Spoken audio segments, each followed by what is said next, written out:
സയ്യിദുനാ അബൂബക്കർ സിദ്ദീഖ് റളിയല്ലാഹു അൻഹു പ്രഖ്യാപിച്ചത് അല്ലാഹുവിന്റെ റസൂൽ മുഹമ്മദുർ റസൂലുള്ളാഹി സ്വല്ലല്ലാഹു അലൈഹി വസല്ലം തങ്ങളെ മുന്നിൽ വെച്ച് എന്റെ വയല് കേൾക്കുന്ന ചെറുപ്പക്കാരെ,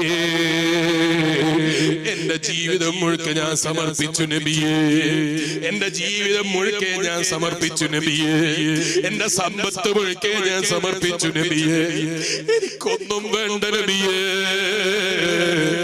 അങ്ങയുടെ ഹൃദയത്തിന്റെ ഉള്ളിൽ അങ്ങയുടെ വിശാലമായ വെട്ടിത്തിളങ്ങുന്ന ആ ഭംഗിയുള്ള ഹൃദയത്തിന്റെ ഉള്ളിൽ അബൂബക്കറിന് ചെറിയൊരു സ്ഥാനം വേണമെന്ന് പറഞ്ഞു ചോദിച്ചു വാങ്ങിയില്ലേ സയ്യിദുനാ അമീറുൽ മുഅ്മിനീൻ അബൂബക്കർ സിദ്ദീഖ്. ഓ ചെറുപ്പക്കാരാ, നീ സ്നേഹിച്ച പെണ്ണിനെ കൊണ്ട് നിനക്ക് കിട്ടാനുള്ളത് എന്താണ്? നിന്റെ ഭാര്യ തരുന്നതിൽ കൂടുതലൊന്നും അവക്ക് തരാൻ കഴിയില്ല.